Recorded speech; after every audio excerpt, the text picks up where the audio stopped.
Hi everyone, thank you so much जो भी लोग ये वीडियोस देख रहे हैं और जो भी लोग यहाँ पे नए जुड़े हैं उन सभी का तहे दिल से स्वागत है आप सभी का।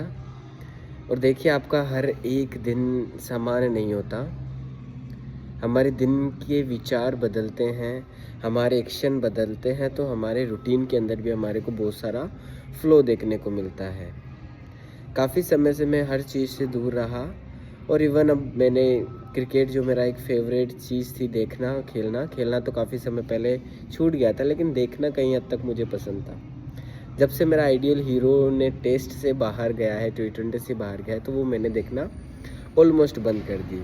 वनडे जो मैं देखता हूँ, लेकिन कल जब मैं पूरे समय के लिए जब वनडे देख रहा था, तो उस दौरान एक अजीब सी चीज़ हुई। सुबह आज अजीब सा मन रहा कि वर्कआउट करने के दौरान और बहुत सारी चीज़ करने के दौरान ना मेरा मन लगा, ना ही उतना ज़्यादा मैं एफ़र्ट दे पाया, लेकिन सभी चीज़ें ऑलमोस्ट रूटीन पे रही। सभी चीज़ें एक वे के अंदर चली, लेकिन ज़रूरी नहीं कि आपका हर एक दिन उस कंसिस्टेंट वाली पीकनेस के साथ में गुजरे। कुछ मामलों में ऐसा हो सकता है कि आपके डेज़ अप्स एंड डाउन्स आए। आज मुझे रिग्रेट है कि मैं इतना अच्छा नहीं कर पाया। हालाँकि मैंने कुछ अलग प्रैक्टिस की, जिम का वर्कआउट ना करके मैंने हेड स्टैंड की प्रैक्टिस की, हैंड स्टैंड की प्रैक्टिस की, कुछ किक मारने की प्रैक्टिस की, तो हाफ़ एन आवर मैंने अपनी प्रैक्टिस की, लेकिन कंसिस्टेंटली वो सभी चीज़ें मैं नहीं कर पाया। जब मैंने एनालिसिस किया कि ऐसा हुआ क्यों?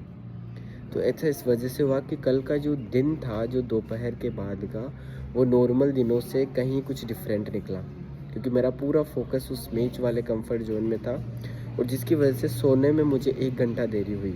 लगभग 11 बजे के आसपास में सोया, और हालांकि उठा मैं उसी समय पे, लेकिन जो शेड्यूल उस चीज़ की वजह से जो चेंज हुआ, उसके अंदर पूरा बदलाव देखने को मिला।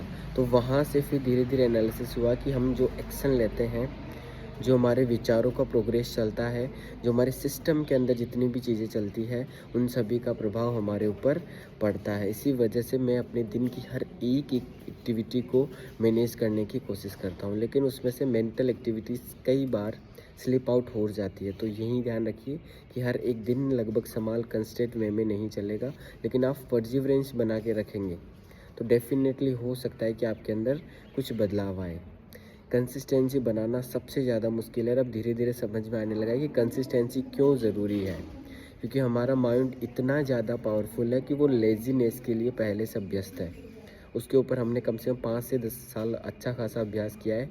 तो जैसे ही हम कंसिस्टेंसी को ब्रेक करते हैं, हमारा माइंड इतना जल्दी ग्रेजुअली हमको उसकी तरफ पुश करता है कि पूरा सेटल डाउन हमारे विल पावर का वो कर देता है, जिसकी वजह से फिर धीरे धीरे अब डाउनग्रेड आने लगते हैं। तो इसी वजह से कंसिस्टेंसी को की इसीलिए बताया गया है कि आप कम से कम उन चीज़ों को मेंटेन रखें। भले आप रोज़ाना उतना एफर्ट नहीं लगा पाए, लेकिन कम से कम 8 मैनेजेबल लेवल उसको समान बना के चलें। तो आपका दिन समान नहीं रहेगा, लेकिन अगर आपकी भावनाएँ समान हैं, लेकिन आपके सोचने का प्रोसेस समान है, तो हो सकता है आप कंसिस्टेंसी को मेंटेन करके चलें। तो मुझे कल हल्का सा ये समझ में आया कि हमारा माइंडसेट सबसे ज़्यादा इम्पोर्टेंट है, कि हम उसको किस प्रकार से सेट करके चलते हैं। तो आप भी ध्यान रखिए। Thank you so much.